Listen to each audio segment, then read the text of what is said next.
Ooh, that was loud. If you want to sit up, please come sit up. It's a huge room, but we want to be really intimate, have questions, have a conversation. Okay, letting people get settled. I'm with an incredible group of people. My name is Canem, Arkan. I run Endeavor in the Heartland. It's an organization focused on high-growth founders, helping them scale, raise capital, connect to mentors all around the world. It's 25 years old.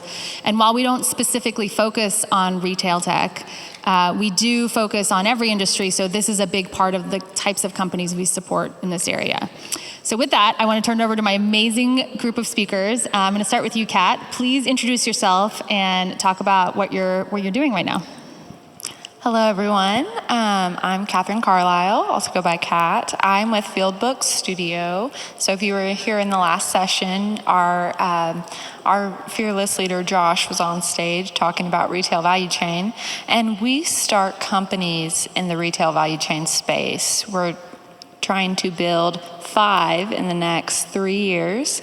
And it's just about researching those problems, validating that they are problems worthy of a solution, and working with our partners at High Alpha Innovation to build the tech and the teams to address that. And so we're excited to do that in Northwest Arkansas and build companies in this state. So helping companies who are already here, building new companies. Zoe, talk about what you're doing and who you are. Hi, good morning, everyone. I'm Zoe Buonaiuto. I'm the Director of Business Incubation at the Office of Entrepreneurship and Innovation at the University of Arkansas. Contrary to what you see on your screen, that is a very attractive gentleman, but not myself. So kudos to him, wherever he is. I heard him speak earlier. He was very good, so good job. Okay, fantastic. I look forward to meeting you, sir, after this panel. The Office of Entrepreneurship and Innovation is really one of the central nodes on the University of Arkansas campus that helps students, faculty, and staff build new businesses, learn about commercialization, and think through how they can be innovators in their communities and their professional lives. We also do a lot of community-based work with Incubator and Accelerator programs, and I'm sure we'll get a chance to talk about that today. And I think if you were in the last session, there was conversations around how we can plug education into our innovation ecosystem, and Zoe's a great person to know for that. Darian? Yeah, it's great to meet everybody here. We didn't do this on purpose, but we sat in a perfect incubation to acceleration funnel here, so we didn't do it on purpose. We did, yeah, we totally did that on purpose. But I'm Darian Harris on the slide as well. I'm not that person, but it's great to be here. I run the Fuel Accelerator program. We've been around since 2019. We're based here in Bentonville, just up the street. We focus on seed to Series B companies, help them scale. We bring in companies from around the world and specifically focus on health tech and AI/ML. So we're not necessarily specifically related to retail supply chain tech, but I would say that we focus heavily on solutions that solve retail and supply chain tech problems. And then Josh, last but not least, and certainly deserving of the most support here. You see me hopping up the steps to get up here? Impressive, huh? Yes. I'm just glad I didn't fall and break my other leg. My name is Josh Saffran. I lead the plug and play office here locally in Northwest Arkansas. We have a few of our team members there. Wave to them. Harry, Elena, Adam. Yes. We are a Silicon Valley-based VC with an office here in the region, very focused on supply chain tech and health tech. What we do is we have a global network of about 80,000 startups that we introduce to corporate partners, primarily here on the supply chain space to solve some tech challenges they're working through.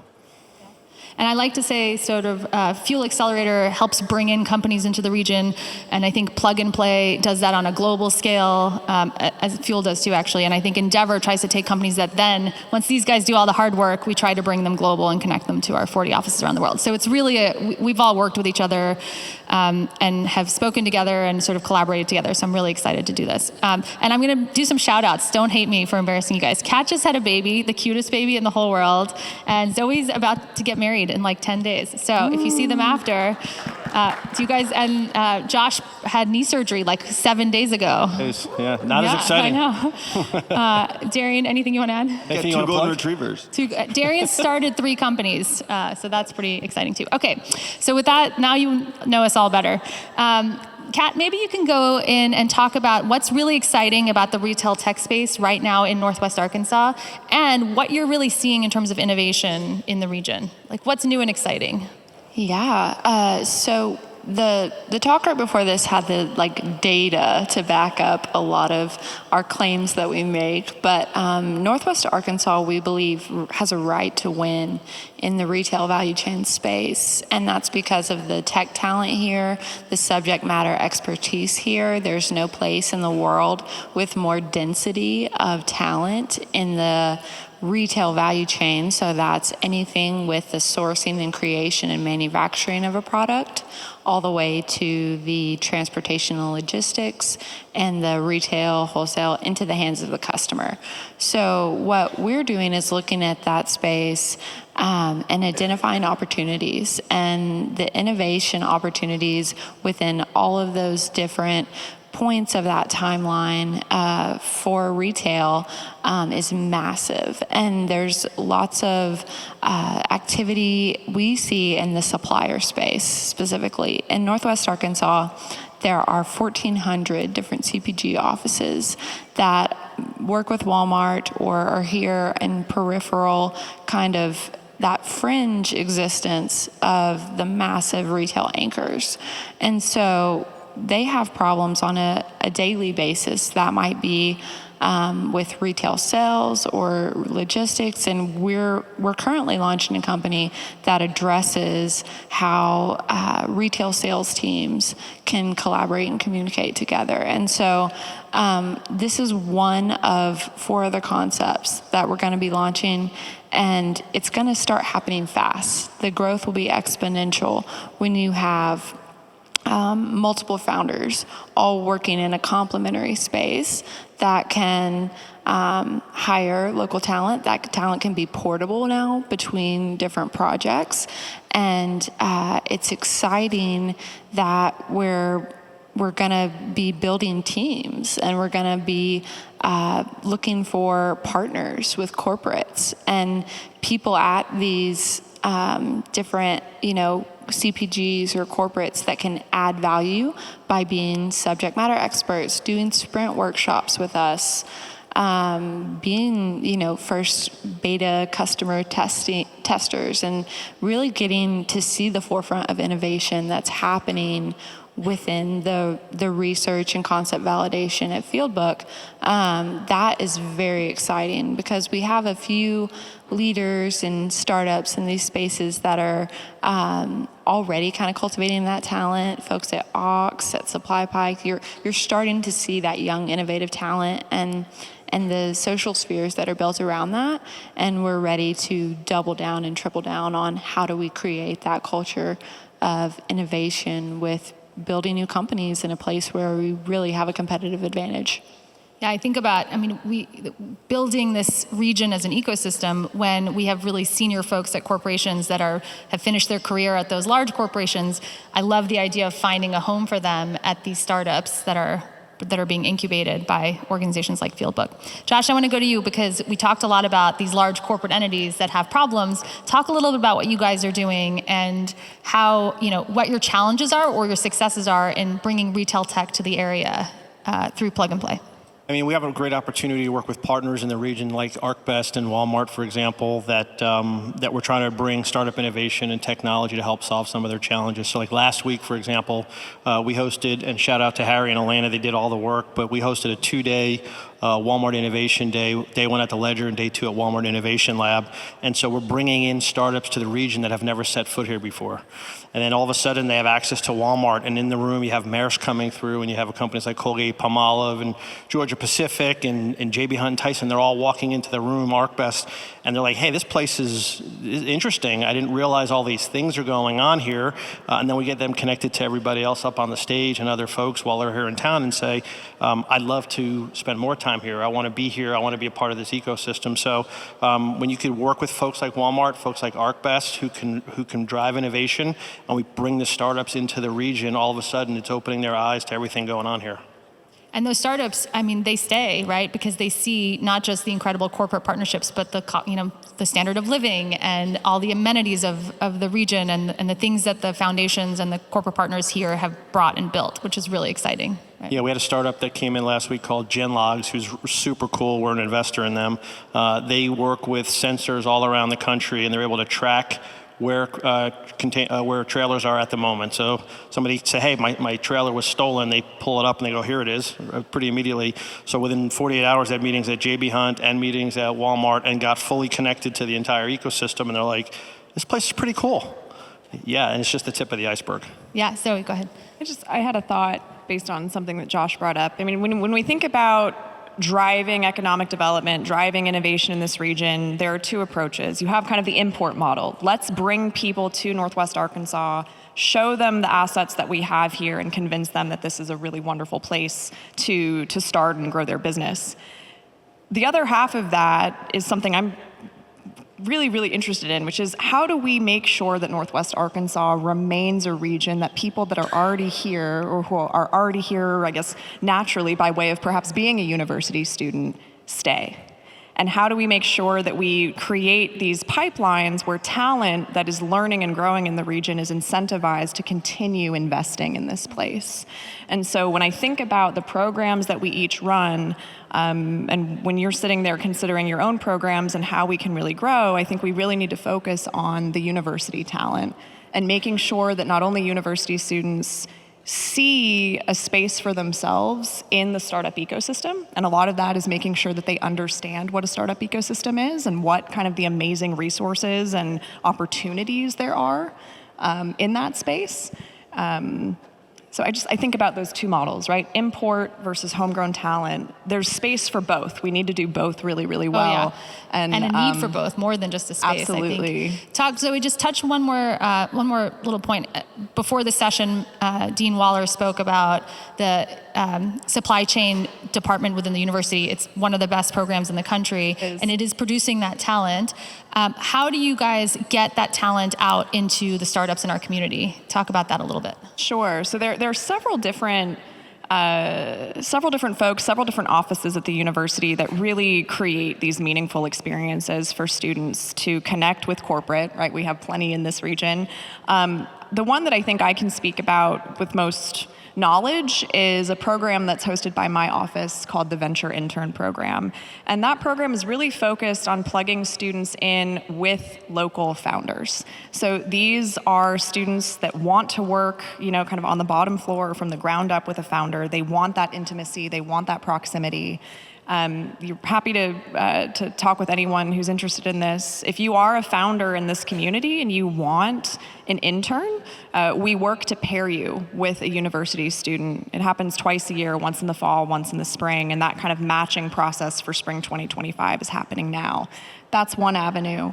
And then in our other programs, the Greenhouse Outdoor Recreation Program is one. That is a business incubator for founders building new products and services in the outdoor recreation space. We have an internship component built into that program where every founder that's accepted into that incubator is paired with a university intern that expressly is interested in learning more about that space. It's such a great program. We've utilized it. Darian, I want to come to you because I have a few things I want to ask you, but go ahead if you want to comment on that. I was going to just add to that. You guys do an awesome job of preparing those interns. We've had an intern or multiple VIP interns, either with the Fuel founders or with Fuel specifically, and they've been an incredible help. They're incredible people. So you guys have done a great job of doing that, and I think we were talking about this right before we got on stage, but it's so important that we've got so many students coming in from Dallas and so many different areas that come to the University of Arkansas, and the best thing that we can do is retain that talent. Absolutely. And that comes in a lot of different ways. Sometimes they're going to go work at the Walmarts, the JB Hunts, the Tysons, and that's awesome. But some of them want to be entrepreneurs and want to learn from entrepreneurs. And so the ability for them to get plugged into communities and then feel a part of something. And then selfishly, for the Fuel side as well, those startups that come in from around the world, they start to see great talent here and great help. And so that creates, more of a sticky component. So great job. Darian, let's stay with you for a second. Talk a little bit about, the retail value chain is such a broad, I think we've sort of made up that terminology, but what does that mean to you? How does Fuel plug into that across different verticals? And talk a little bit about the kinds of programming you guys offer. Yeah, I think when you think about retail value chain, I think it's somewhat obvious in sort of what that encompasses, but I think there's also everything that space touches. We have several of the largest companies in the world here, and all of the companies I just mentioned, they've got, they need cybersecurity, they need health, they need, they need so many different things that fall outside of the retail value chain.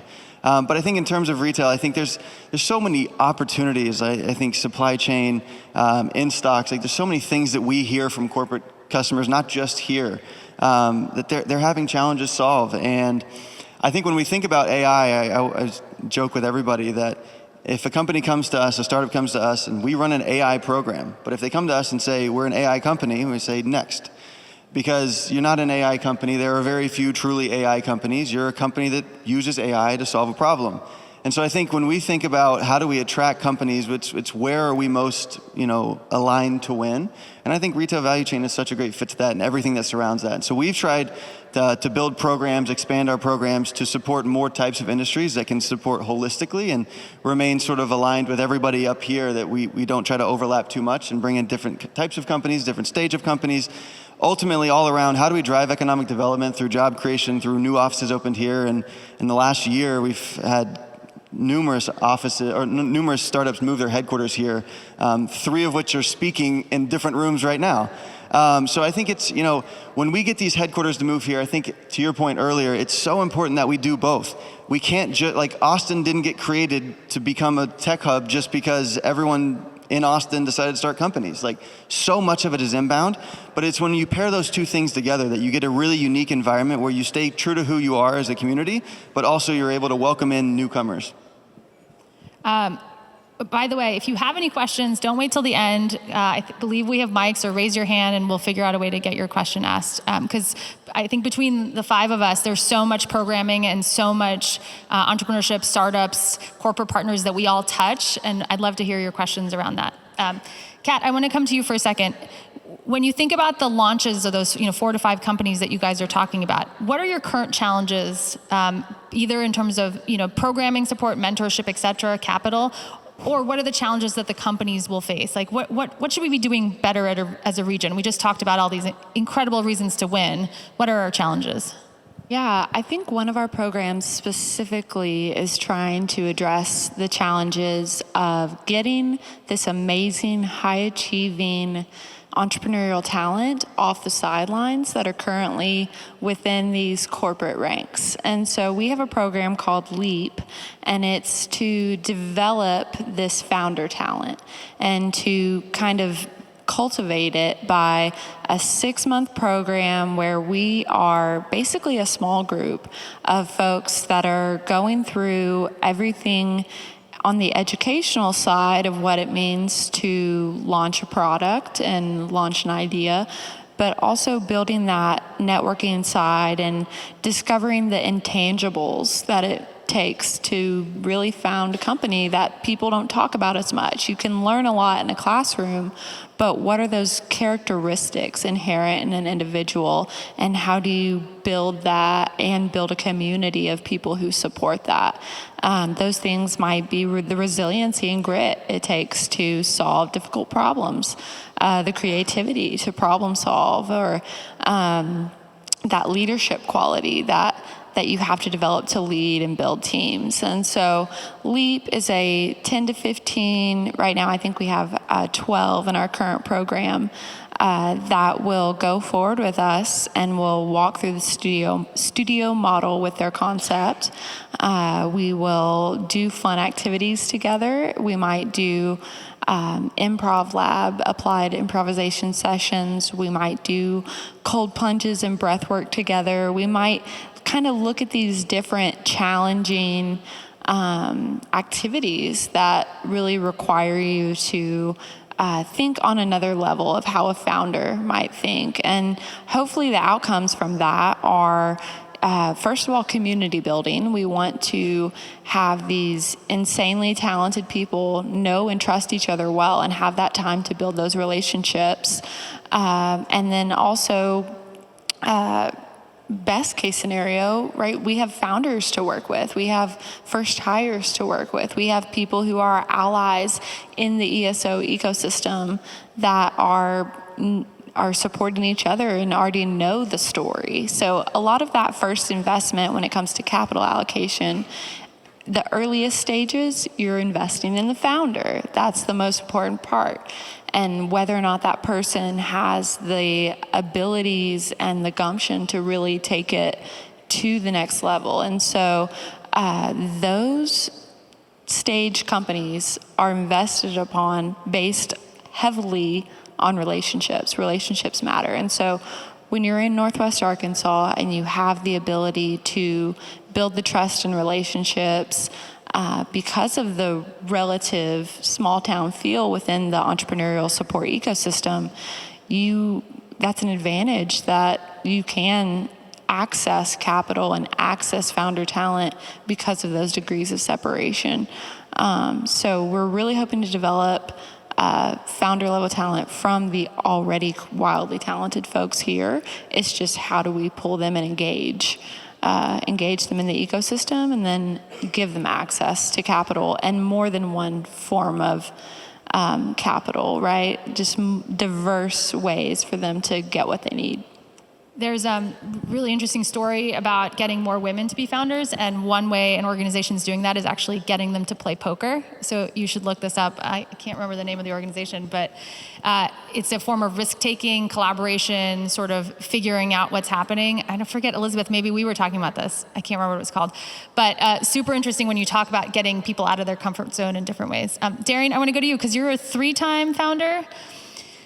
Something like that. When you think about incorporating your experience as a founder with the programming that's happening at Fuel, what kept you here, and what do you wish we had more of, sort of continuing along the theme that I'd asked Kat? Yeah, I ended up here because my wife got a job at Walmart, and so I was like, well, I guess I'll go there too. And I worked at Walmart for almost 5 years as a merchant, so I got to see a lot on that side of the table. And I think when we talk about in terms of incubation of companies, a lot of times, all of these CPG, there's 1,400 offices, whatever the number is. There's a lot of CPG offices. Most of them don't have technical resources here locally. And then I think when you look at the large corporate customers that we have here, Walmart, Tyson, J.B. Hunt, ArcBest, when you look at them, the teams are so segmented that what ends up happening is all the people that have these ideas and they identify the problem sets, they don't really know anyone in the technical world. And so sometimes what prevents them from starting companies and going out on their own is they don't have the connections, the people that could actually achieve building whatever product or thing that they want to solve. And so I think having things like that where you're able to connect resources to people, I think is the biggest challenge in terms of incubating companies. In terms of what we do with Fuel, I think I always joke that we're practically a startup. When I started this 18 months ago, we had one program a year for 4 or 5 years, and we did 3 programs this year and continuing to expand into other verticals, other ways to educate and attract talent to the area. And I think we try to operate like a startup and let all the startups know that we've been through this ourselves. We know what this is like. We've both succeeded and failed. And, I think ultimately, there are 3 key components to a company being successful, and it's curriculum, connections, and capital. And when you can bring those 3 things together in multiple different forms, and it can be from all of us together, we don't have an investment fund. So it's awesome when Josh and his team tag in. And, I think Ox is a great example. Came through Fuel, ended up going through Plug and Play, and got significant investment, and now is one of our major success stories in the area. But it took multiple of our people in the area to make that, to help in them being successful. Now, I also like to say Charu would be successful without any of us because she's incredible. But yes, she could do it without us. But our board chair at Endeavor, I think, introduced her to her lead investor, and so that community support of our founders. There's a huge bear hug situation, which I love. But I do want to say one of the things we're also doing is 412 Angels. If you haven't heard about it, it's a group of folks that we're educating, so the curriculum component, to become angels who have come out of our big companies, who are accredited investors and want to learn more about how to make money, but also support our community. And so what better way to do that than to become an angel investor? When you think about some of Silicon Valley's biggest stories, they've really made their wealth through angel investing. And so how do we cultivate that mindset here, that risks mindset, that support mindset? And we're not just investing in Northwest Arkansas companies, but we're investing in companies that touch things like the retail value chain that have a presence or a meaning in our region. So check out 412 Angels. It's a really great way to get started investing. But Josh, in the same theme of challenges, I think one of the things we all know really well is that sometimes a startup can get sucked into the large companies, and it can be their demise. So as you think about problem solving for big companies, how do you think about the work that needs to be done with startups so they don't fall into that trap? If I had $1 for every time I had a startup say, can you introduce me to somebody at Walmart? I can afford a pair of pants to wear, I guess, today. It's interesting. You wanted to get introduced to Walmart. Walmart's a big company. They're going to have 12,000 associates here. Getting to the right person at the right time with the right idea is very, very difficult. We also ensure that we tell the startups, if you're going to go to Walmart, you're putting a lot of eggs in that basket, and you need to be successful. Walmart's going to be asked for a lot of things. They're going to ask for things in scale. One of my favorite stories, and Harry gets mad every time I tell it, but we met with a cool startup with Walmart in California at one of our events, and it was a last mile startup, and they were talking about some biking they were doing in remote parts of the world, and so Walmart says, well, how many cases can you fulfill? And they go, 10. And they go, 10,000 cases. And the startup goes, no, 10. And I go, oh shit, pardon my language. And it just knew it was a bad fit, and this is really cool technology, but not ready for Walmart. So we're very focused when we talk to our customers, understanding the technology readiness level where they want to see the startups come in. So we're dealing with stuff super early in pre-seed all the way up to Series C as far as where we're putting them in front of corporate partners, and we're understanding what their tolerance and threshold level is and making sure we match them up. But you should never put a startup in front of Walmart that doesn't have the ability to scale. You have to be mindful of a relationship with Amazon. You have to be mindful of a lot of things, and you want to set them up for success. When we're doing introductions to corporate partners, we want to ensure that we're not wasting their time, that we're adding value. There's a lot of people reaching out to a lot of companies with a lot of interesting ideas. We really want to vet them out as a partner and ensure that the right startup is being introduced to the right people along the right spot in the corporate partner's journey. And I think that can be a really hard message for founders to hear, but I think it's really important both for the health of their own company, but also to understand, hey, we really believe in you, but you have to take this in the right step. It's going to be harmful otherwise. I'd rather see you be successful, and let's go start with a regional grocery player. Let's build, let's scale, let's test, let's fail, let's learn, and then let's come back to Walmart when you have a better understanding on what you're getting yourself into. Because if you fail with Walmart, you're not getting it anywhere else. Yeah. And if you're successful with Walmart, that may preempt you from being successful in other places as well. But if you can get in and be successful with Walmart also, that's the holy grail, and that's startups' eyes get wide open for that area. For Endeavors Fund, as we think about the companies we support, having concentration risk in your clients is a number one red flag. And that's what's demanded of you as a startup. That will happen to you if Walmart is your client. If 80% of your revenues are coming from Walmart, that's a problem for other future investors, other growth stories. So definitely something to think about. Yeah, Darian, were you going to add something to that? I was going to say the same thing holds true for venture capital. I think the worst thing that we can do with our programs is introduce companies, whether they're not ready or if it's just not the right time. I think the same stands true for venture.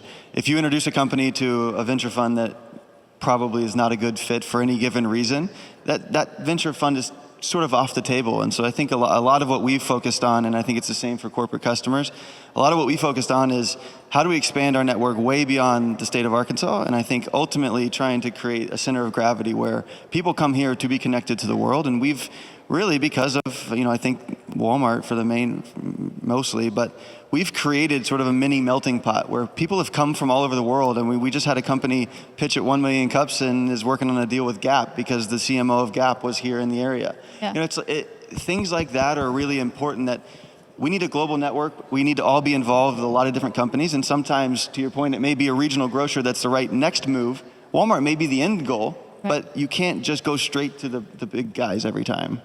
I was going to ask Zoe really quickly, and the challenge theme, so finishing that off, and then I'd love to hear, Kat, what you were going to say. But I think people see not just talent, which is what the university's producing, right? If you want to think about that as its own factory, but how we get really brilliant people, professors, teachers who have ideas, especially around the retail value chain, into the community, into businesses. So I'm curious how you guys face that challenge, how you try to tackle it, where you're successful, where you have challenges. A major theme that's come up in all of our comments today is the power of connections. And I know that one really critical area that the university is working on is how do we build connections between industry and the university? How do we build connections between faculty members and research coming out of the university and our big corporate players in the area? Each unit kind of has their own approach. OEI's is really about mentorship. How do we bring professionals from Northwest Arkansas into our fold who really want to be connected to students, faculty, and staff that are building new things and just need that external corporate perspective that can be additive to a more academic perspective.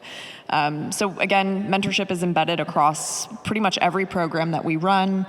We have a standalone mentorship program called Venture Mentoring Service. Canem, you're kindly a mentor in that program. And that really just gives, we have the expression town and gown. It gives town kind of the approach to peel back the curtain and connect with individuals at the university that are doing interesting work. So I'd say mentorship is really our primary approach.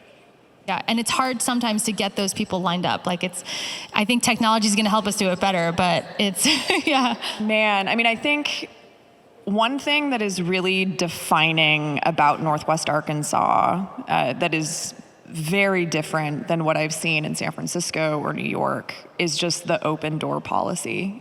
People really want to help. People are open. People are generous with their time.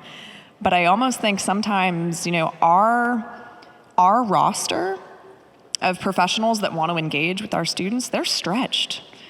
Because if they've said yes to me, they've said yes to Kat, they've said yes to Darian, they've said yes to Josh, and it's hard to really be respectful of time and get people at the right moment when we need them. And so I'd say that the encouragement, the ask is that if you are working in this community, if you do have expertise, if you do have a professional experience that you think could be additive to not only students, but founders that are embedded across our work, please reach out to us because we all have ways that we can get you involved. And I think that's true of our corporate partners too. I think we forget that, if they're in a position of leadership and decision making that will affect a startup and they're hard to get a hold of, it's frustrating for all of us, it's frustrating for the startups, but you think about the number of people reaching out to them. And so how do we as a region coordinate with especially our retail players to make sure we're not overutilizing them. And overutilizing, I think to that point too, it's incumbent upon all of us that are making asks of these individuals in our community to be very careful with when we ask, how we ask, and to Josh's point, to Darian's point, ensure that it really is the perfect connection. And AI can't solve that yet, so I feel like we have job safety. Kat, what were you going to say? I was just really struck by what Darian said when he was talking about the right stage of making those connections and introductions. What we all do on this stage is community building and ecosystem building. And there are places within that community building,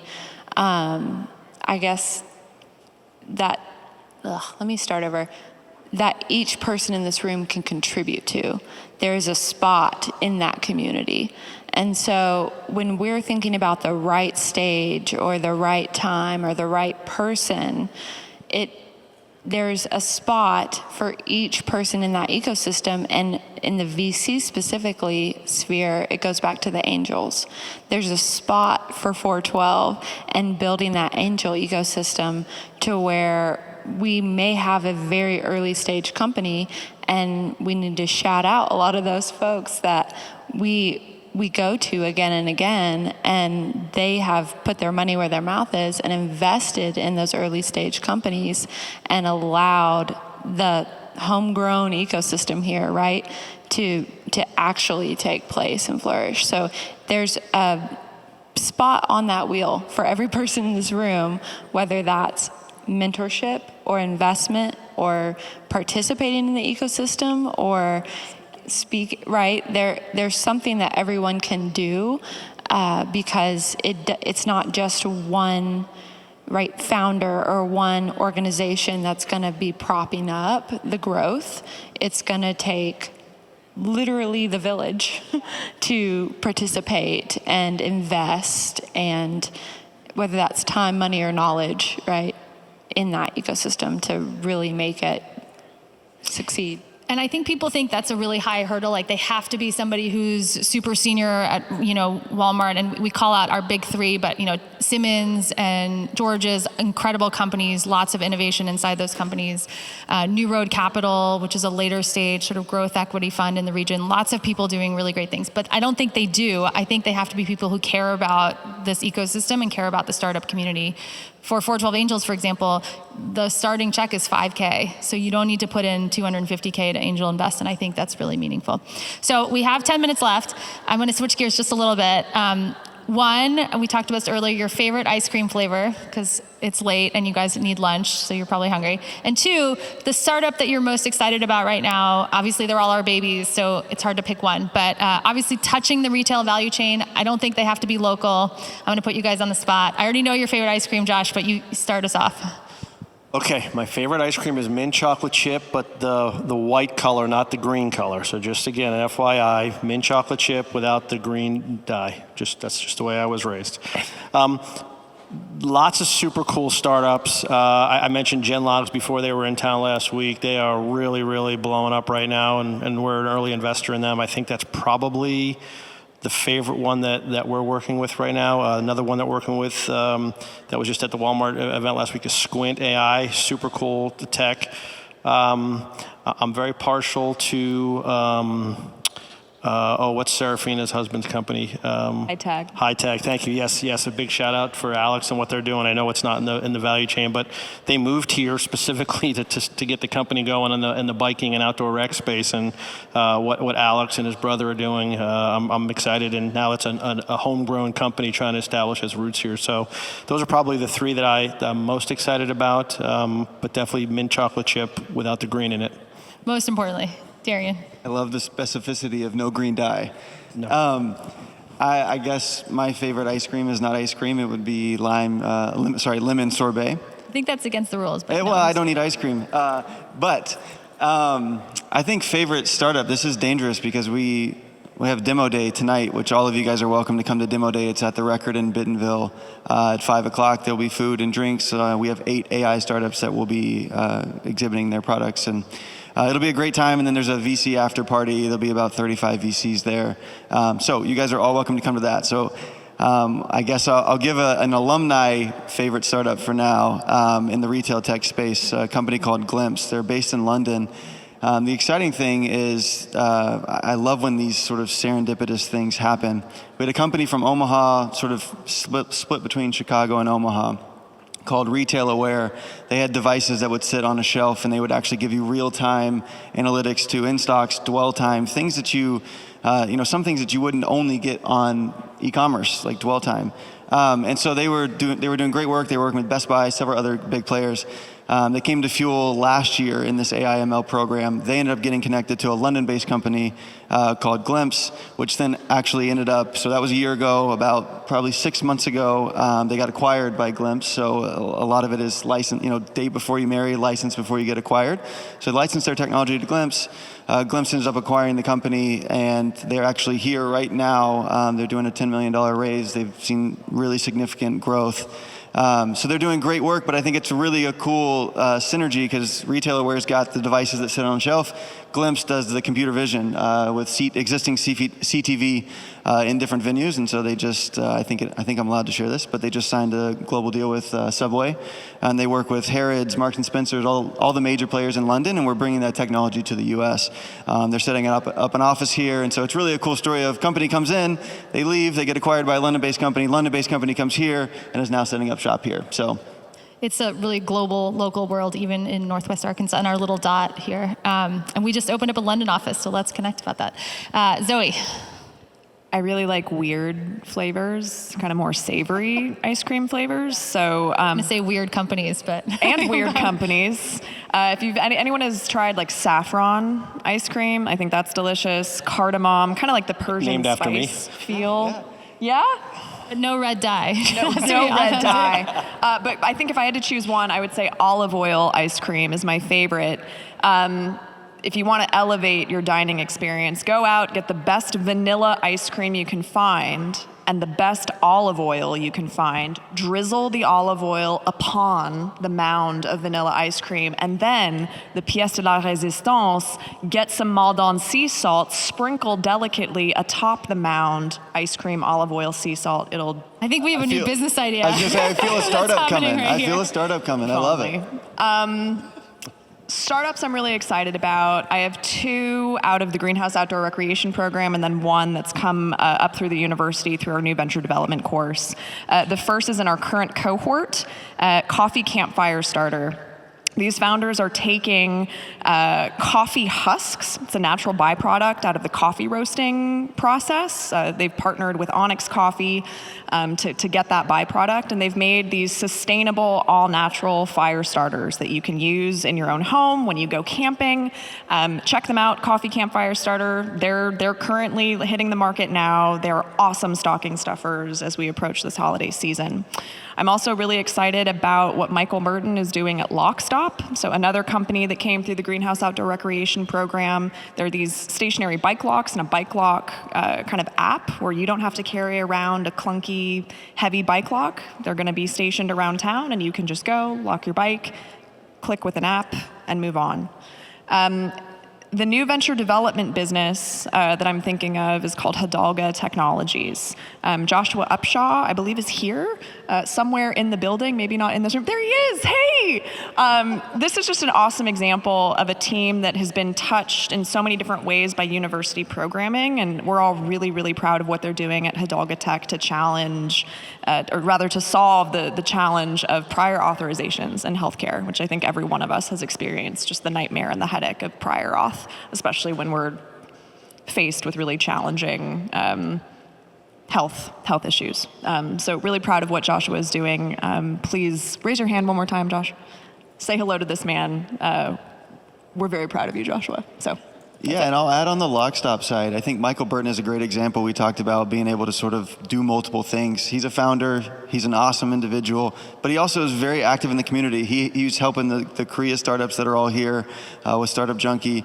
He's helping all of them with their pitches. He helps us with several different things. So he's a founder. He's former Walmart, but he's so involved in the ecosystem. And so I think it's so awesome when people, they have their own things. He's busy, right? He's a founder. There's a lot that goes into that, but still finds time to help others. Yeah, we at Endeavor, that's one of our pillars is giving back. So you could be getting and giving at the same time, and that's how you create the ecosystem. Kat, and then I have one, and then we're done. So if you guys had questions, you have to come reach out to us after. Sorry, we talked so much.